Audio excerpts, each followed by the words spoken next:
all the commissioners are here besides Commissioner Williams. I will. And everyone should have got a copy of the minutes. If everything was correct in the minutes, could I have a motion and a second? So moved.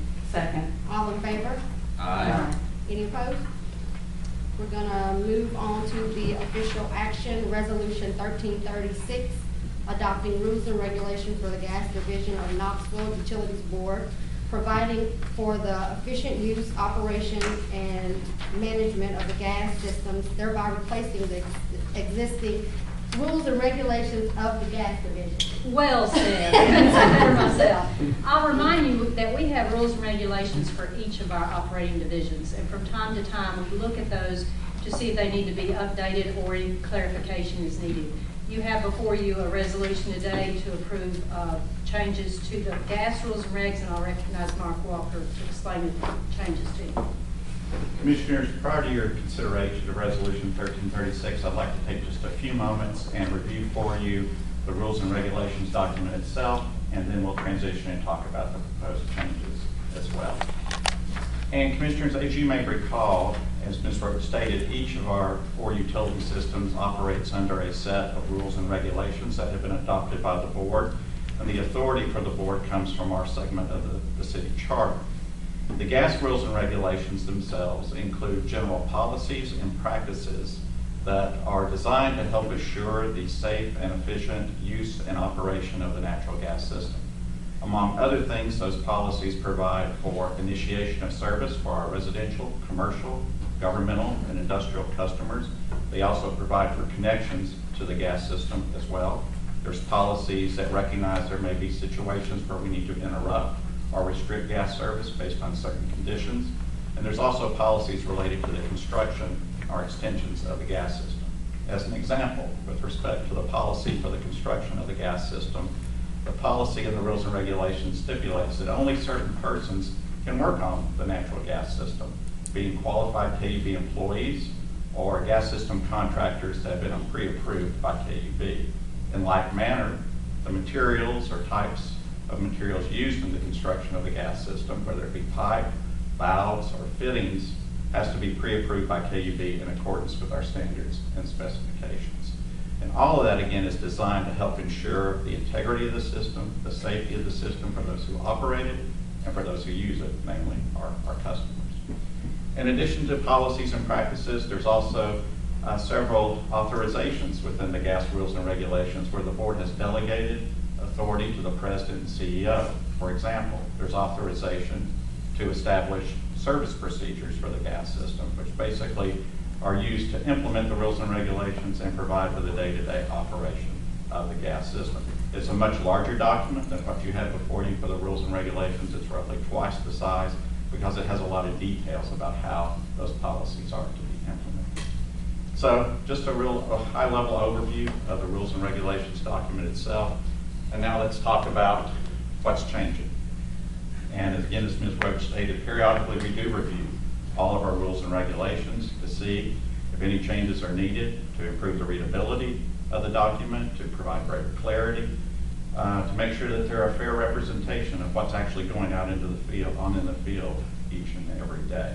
So we've completed that, and we have identified a few changes that we wanted to discuss with you that are reflected in the revised document. I think it's fair to say that the majority of the changes are housekeeping in nature. In many cases, it's a minor addition of a few words here, taking out a few words to help improve the readability of the document. A couple of examples.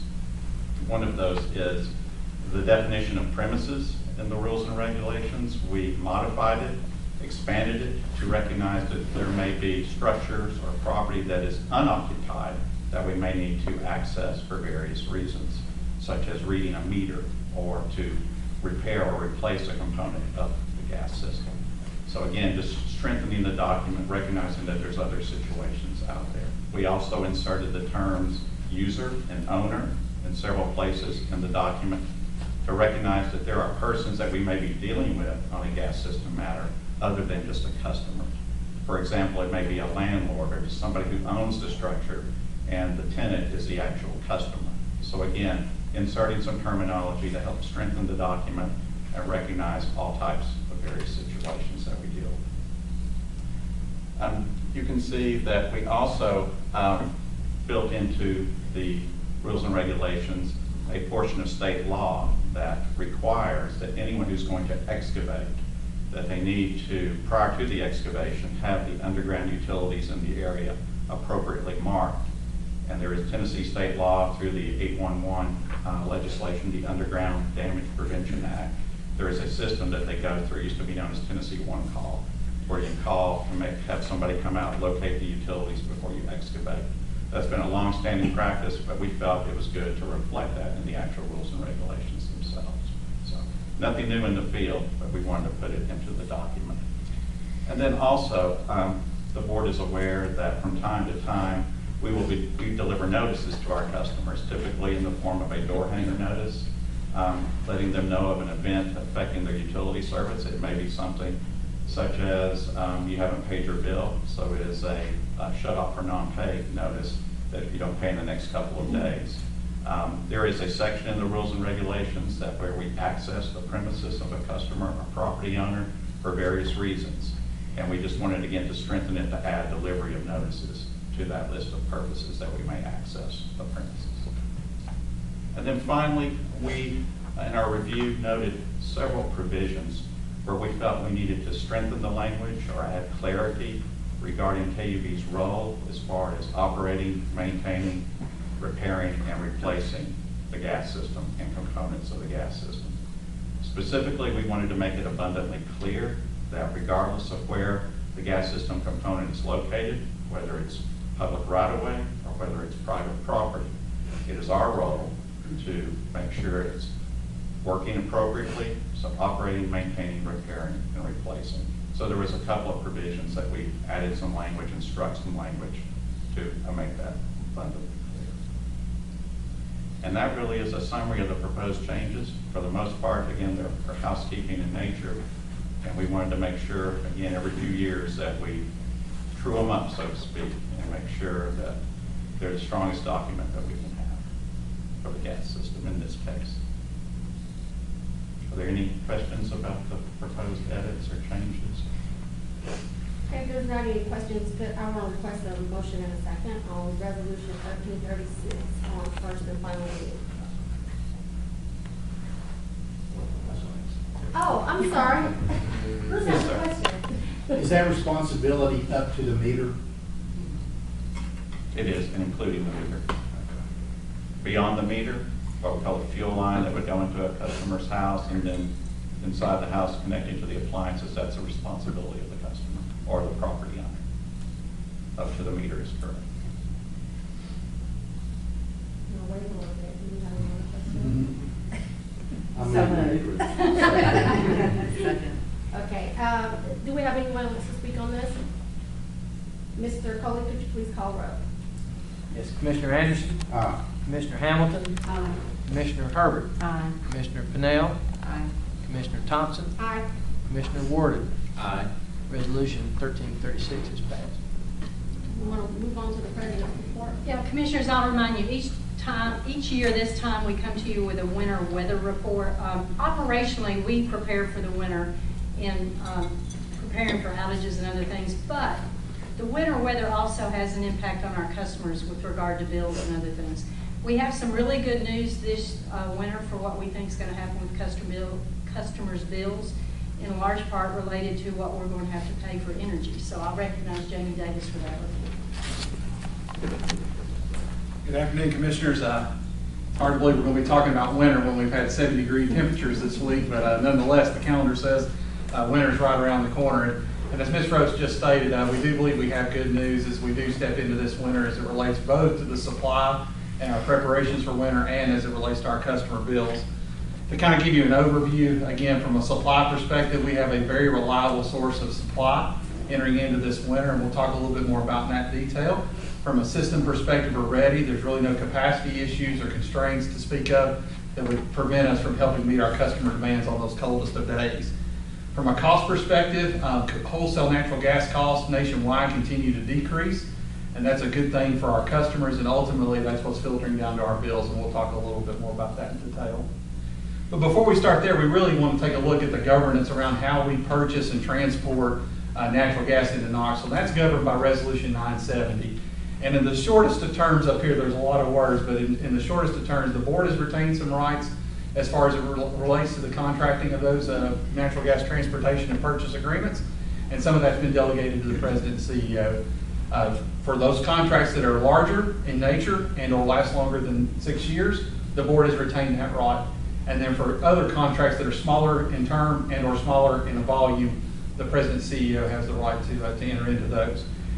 970 also sets a cap for how much gas we could bring into Knoxville, that 160,000 number there on the decatherm a day. In Knoxville sets that cap, as well as the resolution sets how much inventory we can have, which is the 5 million decatherm number. I'm pleased to report that we're in complete compliance with 970, no issues there, and those maximum limits don't place any undue burden on us as it relates on our ability to serve. Those numbers still serve us very well as we prepare for a winter season. So as we look at how we get gas to Knoxville, on the map, you've seen a map like this very similar for a number of years, but just to be sure we're all on the same page, we really have 3 major interstate pipelines that get gas to Knoxville under our current arrangements. The red that you've heard of, the Tennessee Gas Pipeline, that comes from the Gulf and works its way north into the Northeast. The lighter blue, Texas Eastern, a little bit new to our supply portfolio, but very similar, moving gas from the Gulf to the Northeast.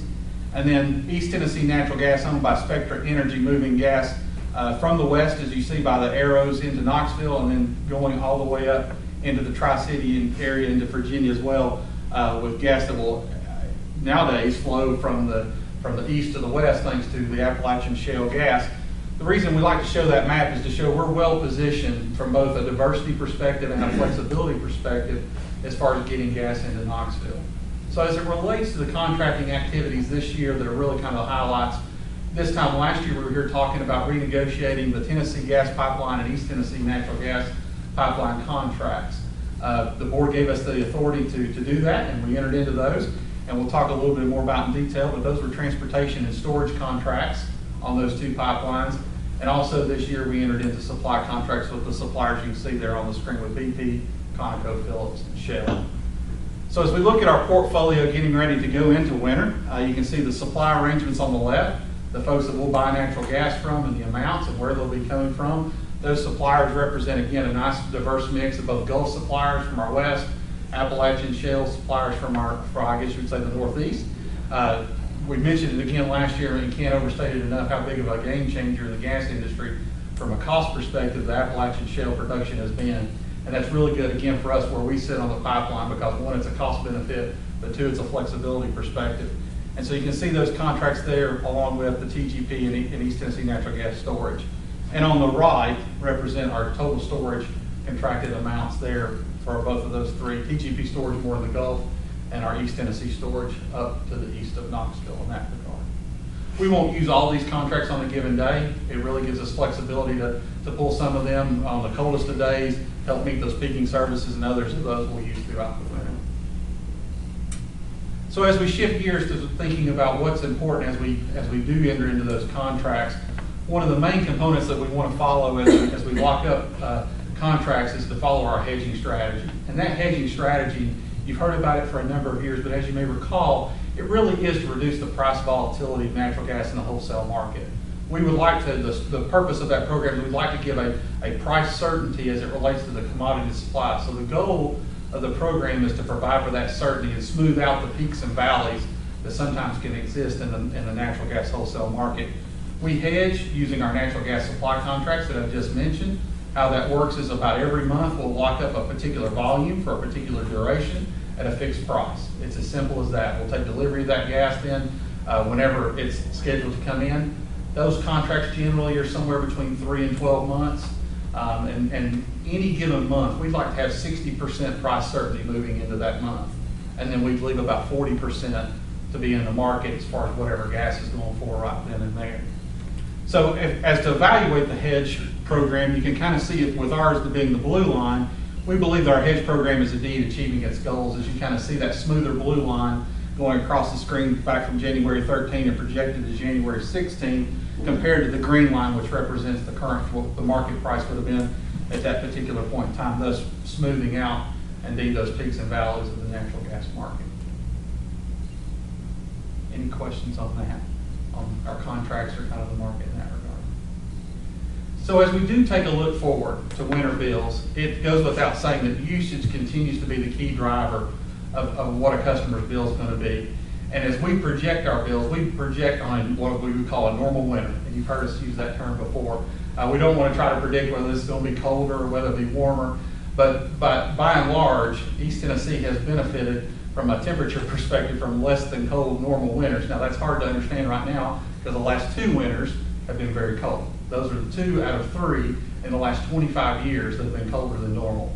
But if you held everything else constant, our projections right now are based upon normal weather, and thus one of the drivers as to why bills will indeed be lower is just that we project that the usage based upon normal weather will be less than what it was last winter, which was indeed 6% colder than normal.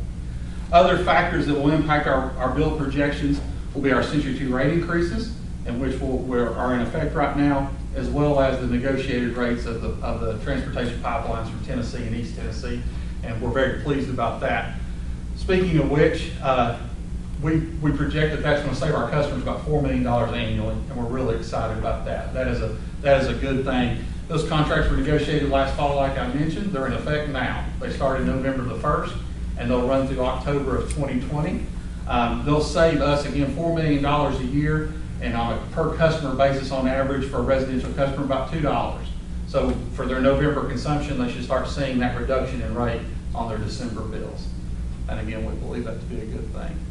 So as we look at what we project the overall winter comparison to be last winter to this winter, we think our bills will be about 18% lower for our natural gas customers, down right around $18 compared to last year. You can see the impacts here on the right of what's driving that reduction. Again, that impact of the usage from a cold winter, 6% colder than normal, to a normal winter this year. That's roughly about $7.50. And then again, between the pipeline rate and the $2 increase in the commodity declines, seeing that approximately $2 and $9 respectively as well. So seeing that impact. So roughly about an $84 bill for our average gas customer this year. Looking at the electric side, we believe those will be down about 3% as compared to last winter. About $3.50 for your average electric customer, right around $121 on an average bill. And again, biggest driver there being the impact of the usage of a $6.50 decrease combined with offset by the rate actions of both KUB and TVA there. So even though it's good news that those bills are declining, we acknowledge that some customers will have issues paying their bills and want ideas and ways in which they can help save, and KUB stands at the ready to do that. We have a variety of information from weatherization to conservation to assistance that our customer counselors and our customer service center are ready to address, along with our levelized bill pay plan, which will help indeed smooth out those peaks and valleys of winter and even summer as well too. Our customer counselors are at the ready to help assist folks get to the agencies that are there to help them, whether it be a charitable agency, CAC, Project Help, and the like. And we've started to again see a little bit of growth in our gift cards. We find that a lot of folks who, it's a nice way for folks who want to help individuals with their utilities are starting to use that program more and more. And we encourage folks that want to help share and do something charitable for someone. That's a good way to do it through KUB as well too. So I know that's a lot of information, but I'll be glad to answer any questions that you all may have about what winter may be. Sounds good. I have a question. Yes. How many years of above average cold weather do we need to have before the normal is changed to a new normal? That's a good question. I don't know. I guess that normal is obviously not our normal or set by us, and so I think it's a NOAA thing. It's a meteorological bearing point. But I'd have to Google that. I'm not They sure. reset that every 5 years? Yeah, every 5 years or so, and it's a 30-year rolling average. Okay. Reset every 5 years. Actually, USDA before 2014, before that first cold winter, changed our zone to a hotter zone, and then, I mean, it just really wreaked havoc in the landscape industry. But, so I'm just curious, and I think I asked this before about using the Farmer's Almanac, and if that was even I mean, a lot of people use that. I get it every year, and I have a hard time understanding it. But just wondering what kind of tools you use, but I guess it's a national standard. Absolutely.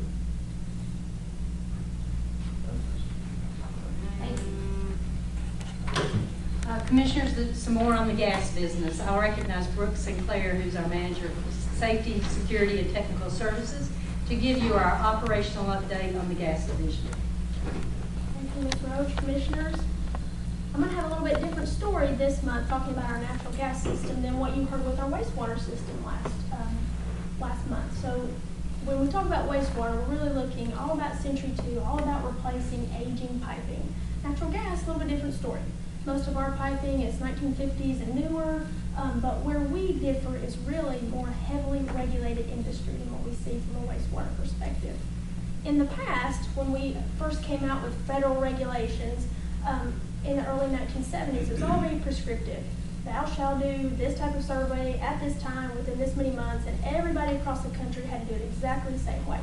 Well, in 2009, 10, and all the way up until 11, we started to see quite a few changes, and we went to more of a performance-based standard.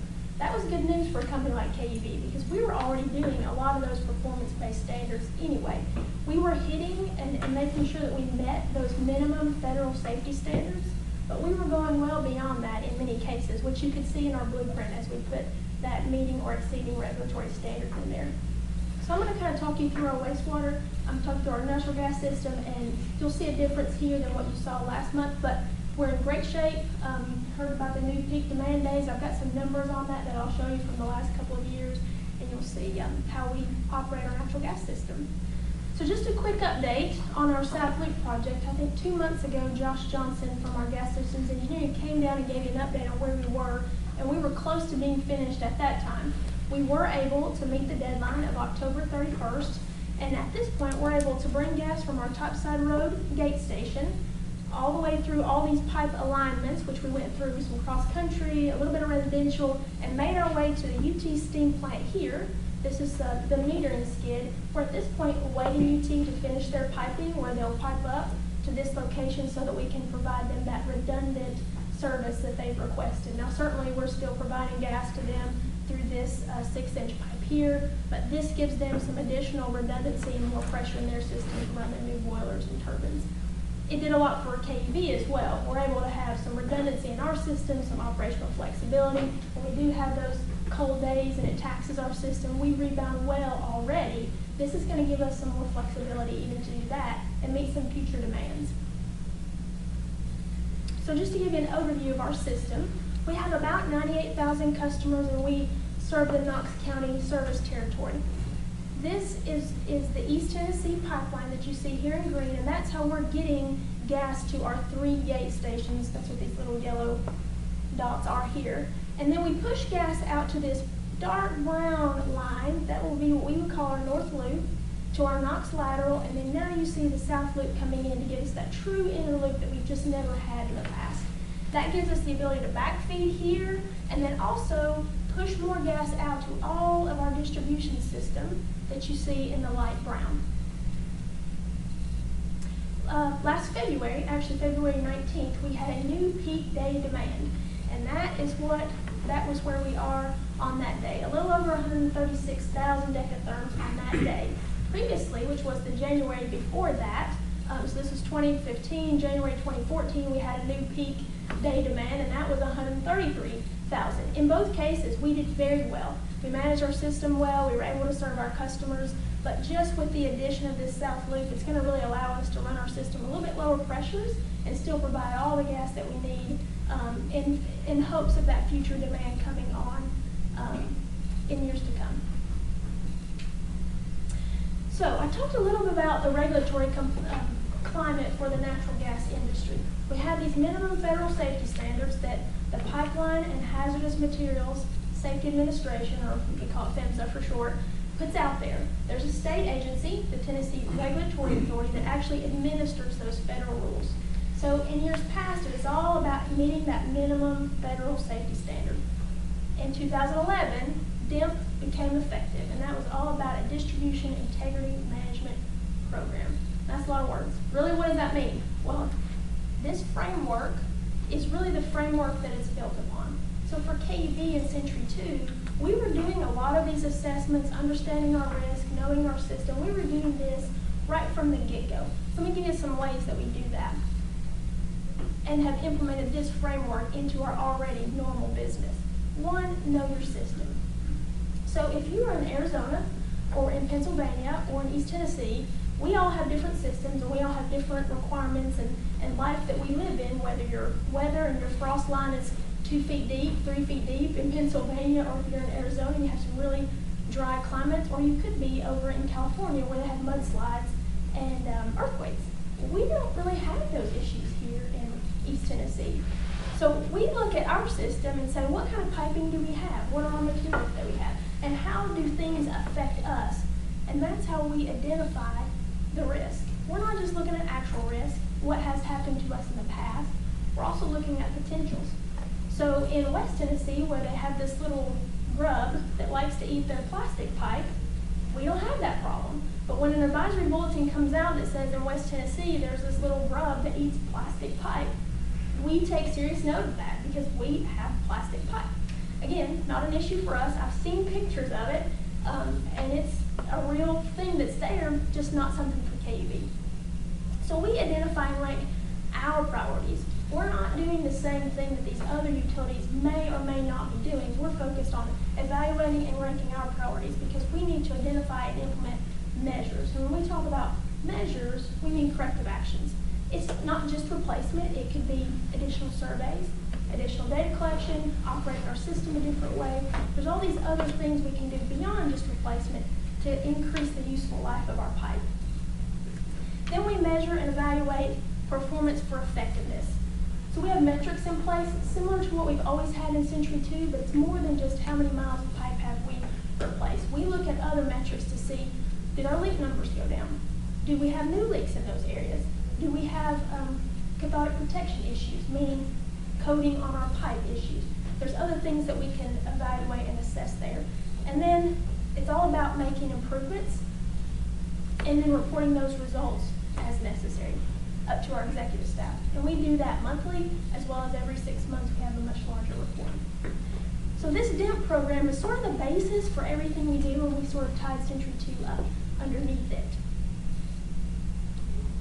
And as you can see, that fits in very well with our blueprint. Now I could really highlight every one of these boxes that are on here, but I thought I'd pull out the 5 that really this presentation is going to talk more about. And the first one is really all about safety and well-being of our customers and our employees. As you'll see through this report, there's several things that we've done to make some improvements from a safety perspective that we've ranked as a higher priority in our DEMP program so that we could put the dollars to it. By doing so, we're managing our finances effectively. We're trying to take advantage of road projects every time that we can, and we're making sure that when we do the work, it is where the priority is for this particular system. We're working hard to improve the value of our services through some efficiencies, some innovations, and I've got a couple that we'll talk about through here, as well as communication. I think someone mentioned earlier the communication that we put out to our customers to say, we're accessing your property. But on the gas side, there's more than that. We're doing safety messages that we are putting out as part of our public awareness program to tell them more than just we're coming to do work. There's also, with any fuel, there are hazards that we need to be aware of so that they can call us in if they do find a leak. But where we've used our innovations and our surveys is really to proactively go out and find leaks at the very part per million minute level before they ever become an issue. Certainly, this whole program is all about managing our utility infrastructure. And then lastly, we talked about meeting those standards, but I'm going to show you where we were able to just spend some very incremental increases to be able to really exceed those regulatory requirements. So, if I could give you a nutshell on what we do and make it really simple from a DEMP perspective, I would tell you, we identify the priority, we act on it, and we evaluate, and then we identify the next set of priorities. And it's just an endless cycle. It's much more complex than that. There are at least 10 work groups that are involved in this process with lots of subject matter experts and lots of people take care of lots of different components throughout KUB. So when we talk about identifying the risk, we're not just looking at data that's coming in, a bunch of numbers. we're also talking with our folks in the field, and that's a big component of them that even the regulatory folks saw was a big key that we needed to be shifting towards. It's not just about data. If the data says that there's light corrosion on this pipe, what does that look like? Is that a pipe that would be considered critical? Are there some other factors there that we ought to be considering? So the risk identification piece is really more than just the data. Then we monitor. I'm going to talk to you about lots of surveys that we do on all different pipe materials, or we're collecting this data. That's really where that piece comes in. And then we do analysis, which is more from an engineering analysis perspective. And then we're focusing on mitigating any of those, creating some mitigation strategies to either eliminate, hopefully, or lessen the priority, evaluate, and then come right back again to now, did that priority get addressed, or are we starting all over again? So this is how we've really made it part of our culture. So I've talked to you about some assessments that we do, or we call those just sort of generically safety surveys to give you kind of an idea. There's some that we do for every piece of pipe that's in our system, and there's some that we do that are just because it is a steel piece of pipe. I'll show you the difference as we talk through. So here's just a sampling of those. For instance, we have about 21,000, a little over 21,000 valves across our system. It's important that we operate and maintain those. It's important because we have planned projects where we need to isolate sections of the main, but it's more important at 2 in the morning when we have a leak, we want to be able to get gas off as soon as possible.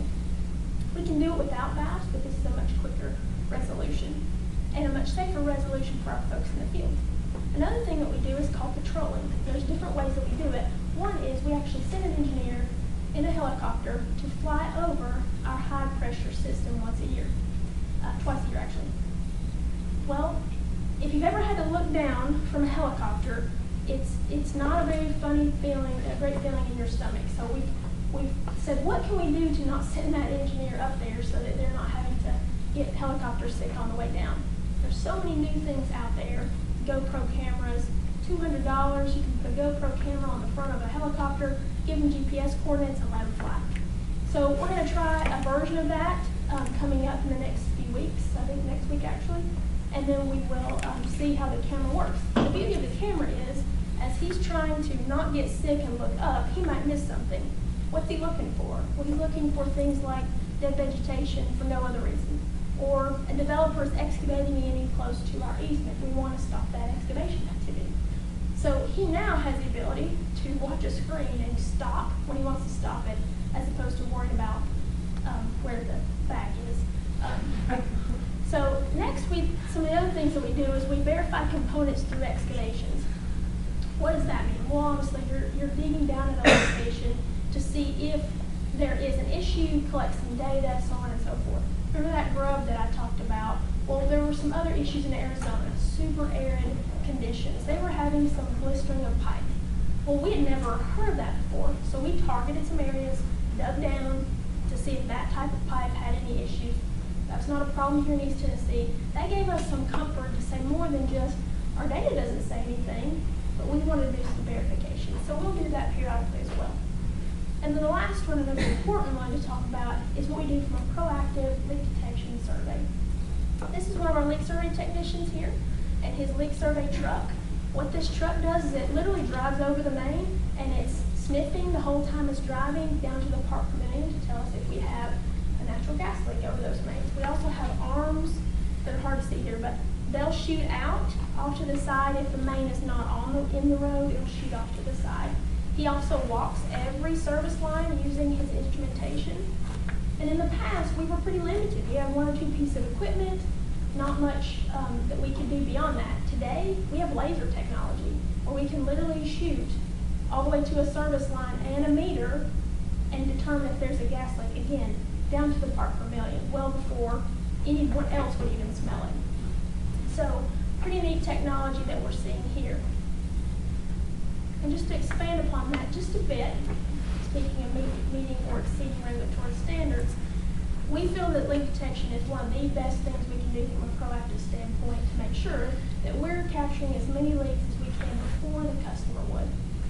So the way that we've done that is we stuck with the minimum federal safety standards here. We do all premises and the mains in front of them, so the mains in the service that we would consider non-residential. So any commercial, industrial, anybody's in this.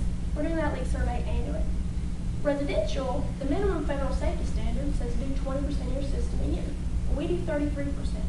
That's a lot more, but it gives us quite a bit more data, number one. Number two, we were able to marry this up with another survey. We had to go to the same location 3 times, once every 3 years. So we just made those surveys up for just a little bit more on our budget, but yet lots more information. Our high pressure system, we actually use ATVs where we traverse, because it's very much backcountry through fields, and the ATVs are outfitted just like that truck to collect gas leak information as we drive over them. We're introducing segways into our fleet. We have them, we've not used them yet. That's another innovation that we're using in order to make the walking much faster. We've seen contractors do it. The instruments are all attached to the Segway, and it makes the walking much less strenuous, especially in East Tennessee, for our leak surveyors. Cast iron and ductile iron, or CIDI, is something that we do quarterly. Now, why do we do it quarterly? Because the industry as a whole, and you have heard us talk about reducing our cast and ductile iron in our system over the past several years, says that it's a product that doesn't live up to the industry standards. When you get a leak, it can become more than just a small leak. So it's better to just move that out of your fleet. We are actively, aggressively removing cast and ductile out of our system. However, we still have some in place until that work is completed. So we decided quarterly to leak survey whatever is left in the system at that point. And then lastly, we do lots of other targeted surveys, maybe for components or materials that we want to take a look at. This shows our 3 leak survey areas. This is the downtown area, which we do it every year as well. That's in that annual survey. So I've talked a lot about material types. I want to just give you a brief overview of what we looked like in '72 when the regs first came out versus last year. Now I use 24 data because we do our data based on a calendar year, so 2015 is not completely validated yet since we won't finish until December. But it still gives you a good idea of where we were. Lots of material types, from copper, bare steel, cast and ductile, high pressure coated steel, low pressure coated steel, and polyethylene. We had less than 500 miles of main back in '72. Today, much different story, a little over 2,300, no copper, no bare steel, and we have just a few miles left of cast and ductile iron, and I have a chart on that I'll show you. Our miles of high pressure coated steel really haven't changed. That's basically our high pressure system. And but low pressure, you can see much different from here to here, the percentage of our system, with polyethylene being 90%. And we've gone to polyethylene just like most of the industry would love to. We're in a much better position with our miles of polyethylene than a lot of other systems because of the ease of installation. You don't have to weld, you use equipment to use, versus repairs. You have the ability for fittings and repairs that are just so much easier than what you would on the talent pipe. So that chart that I mentioned for cast and ductile iron, we started back in about 1980, 81 with about 159 miles of cast and ductile. And we have systematically worked down with our greatest work being in the last 10 years. We still, if you'll notice, this doesn't actually end. Right now we have all cast and ductile iron either complete in construction or scheduled for construction, just working its way through the process to be completed by the end of 2016 calendar year. However, we do have about 2.5 miles on our core highway that is wrapped up with a TDOT project. From the UT hospital area to the Maloney Road area that we need to be replaced. That's a widening project, so obviously we want to work with TDOT on that. At this point, we think that the bid will let out in February 2016, but that project is very dependent upon the TDOT work. So when we're finished, there may be that 2.5 miles left until that work completes.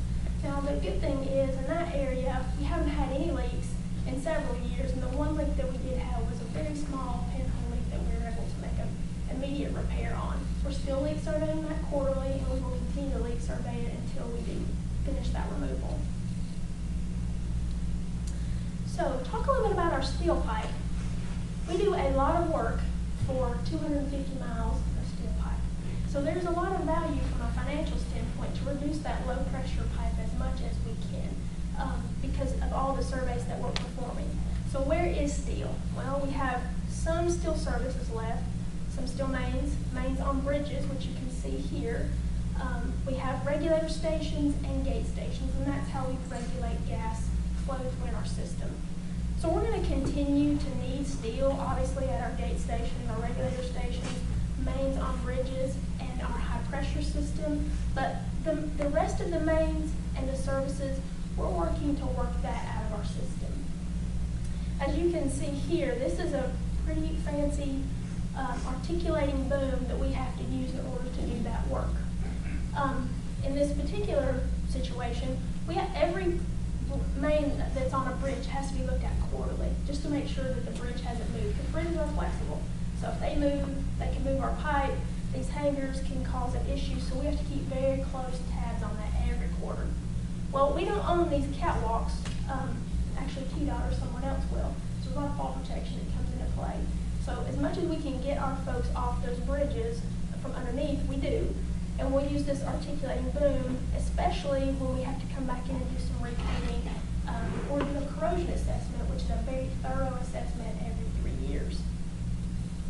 So one way that we're tackling those quarterly assessments that we're piloting right now is by using a drone.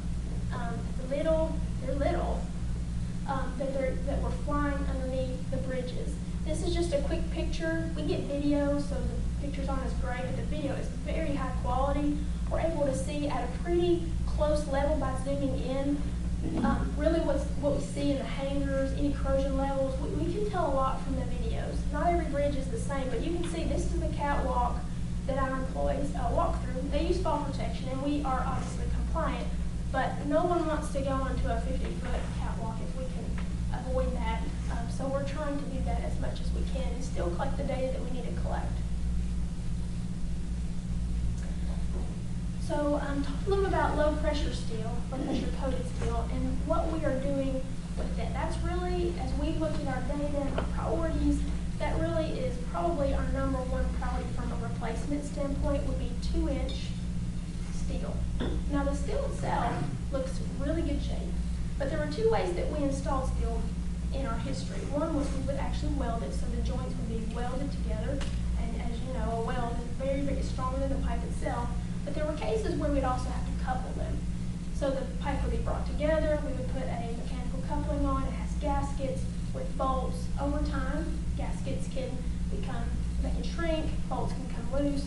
So we spend a lot of time when it gets really cold digging down at these locations and tightening bolts and replacing gaskets. So it's important for the fitting itself.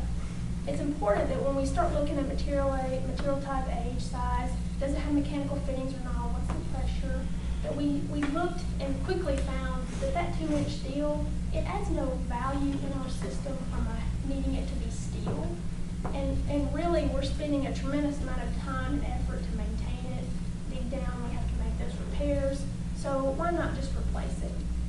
And in the same token, we also look at system improvements where we can tie up our system, we will do that.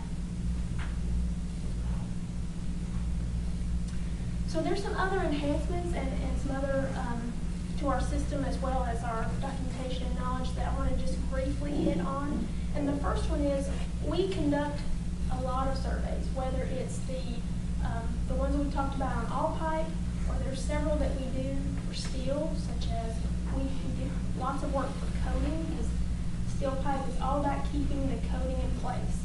In order to do that, we have sacrificial anodes that are attached to that pipe. So those anodes would take all that electrical conductivity and keep it off of our pipe. At some point, though, the anodes will deplete 25, 30 years down the road. There's more maintenance involved in that. So just to give you an idea, we wanted to bring these surveys in-house to KUB. Contractors were performing this work, collecting data as they were requested to do and paid to do, and then we get that data in, but not a whole lot came with that. So bringing that in with leak survey technicians and corrosion technicians, we're getting a wealth of information that we just had not had in the past few years. The other thing that we're doing is we're increasing the installation of excess flow valves. Excess flow valves have been in KUB system for many, many years. As a matter of fact, we installed those well before it was required by regulation. So picture a main with a service line that tees from it. Just off of the main, in line with the service line, you have this excess flow valve in the middle. And the point of that is because in East Tennessee, excavation is a huge priority for us. A lot of development that goes on here that you don't see in other parts of the country. So excavation damage, higher priority for KUB. We install more excess flow valves so that if that line is cut, it actually shuts the flow of gas from the main so that it doesn't impact the service. This will actually expand from single-family residential locations into small commercial and multi-residential locations. The regulatory agencies are requesting that utilities do this at some point. We see the value in it. We think that it falls in line with our shared value of customer well-being, and we want to go ahead and start this work. So we began this in July of this year.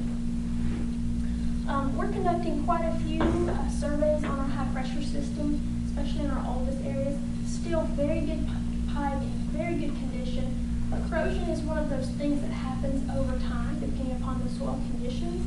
So we're doing additional assessments in those older sections with third parties to tell us what is the life of that pipe. Should we be looking at replacement in the next 10 years, or is it 15 years, or is it 20 years, and what's impacting that in those areas? We spent a tremendous amount of time implementing an enterprise-wide asset management system. So you're bringing in thousands and thousands of data points, and we don't want to put those in standalone access databases.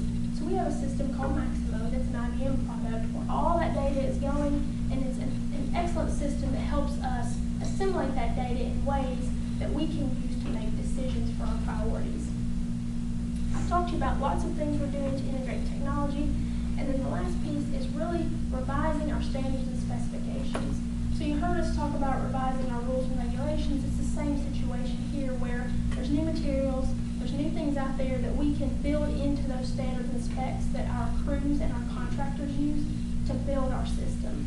So we're just updating those to meet the next generation of pipe improvements. So just a quick summary, South Loop was completed by the October 31st deadline. We're ready to serve the University of Tennessee. This is a very heavily regulated utility, but we have the ability to implement a DIMP program that lines up very closely with our Century 2 program, which we would call integrity management being ingrained in our system. And then a key for us is public and employee safety, and I hope that you saw us wrap that into a lot of what we do every day. And then lastly, work and our priorities are really data-driven, which helps us to use our finances effectively.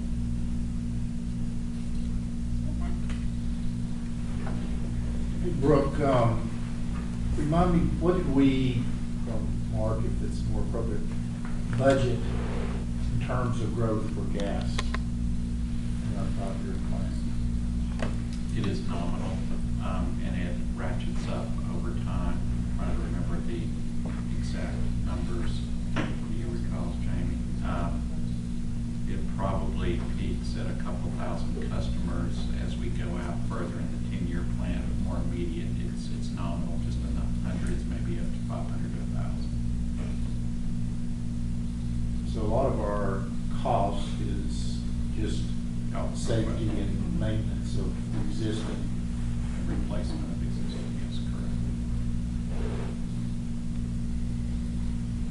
How much of a threat is the worm in West Tennessee on our plastic?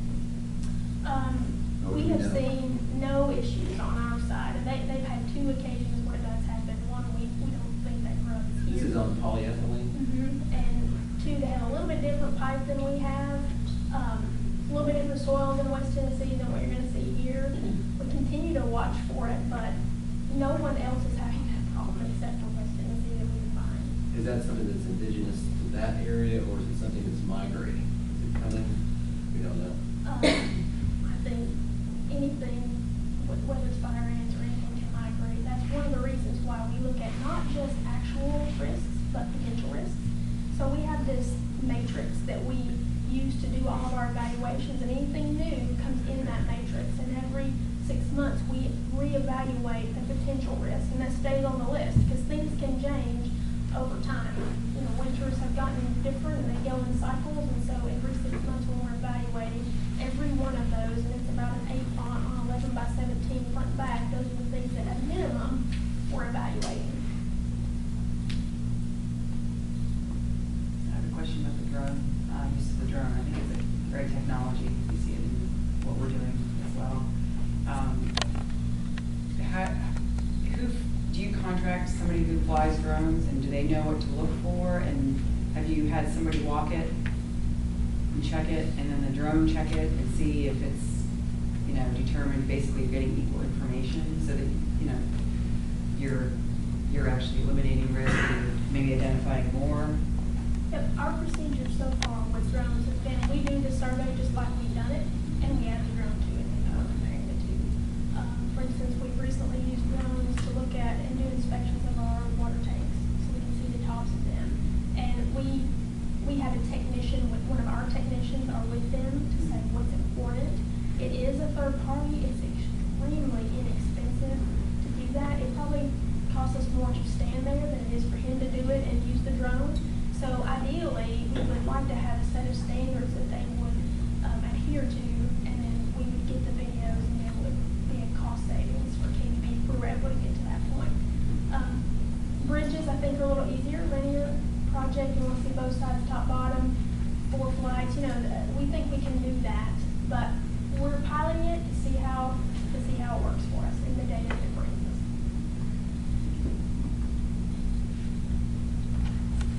Anyone have any other questions? Is there any other business or comments from the commissioners? We had a visitor, but He's coming. Mr. Presley, Oh, yeah, that's me. just want to remind you of the 5-minute limit. Yeah, Xavier Presley, 1134 Glade Hill Drive, Knoxville, Tennessee. Let's start first. I'm opening my bill right here in front of you. I got it yesterday. I know I'm gonna be surprised at what it's gonna say. I'm already expecting it, and this every month that I get this like this. It says, total amount due $491. Previous amount was $665.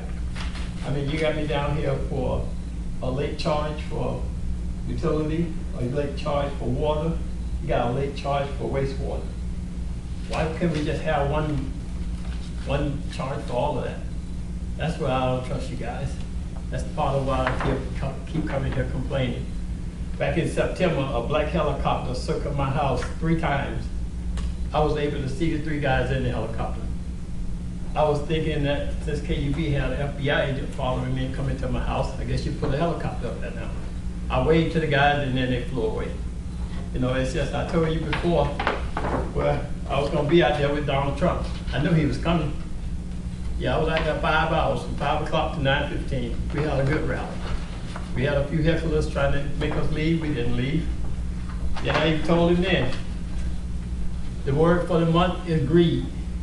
Next month, I got a better word for you. Then KUB, I told Donald Trump, I showed it, make sure when the limo passed by, I showed it to him. I got right in front of the street, just try to make sure they see it.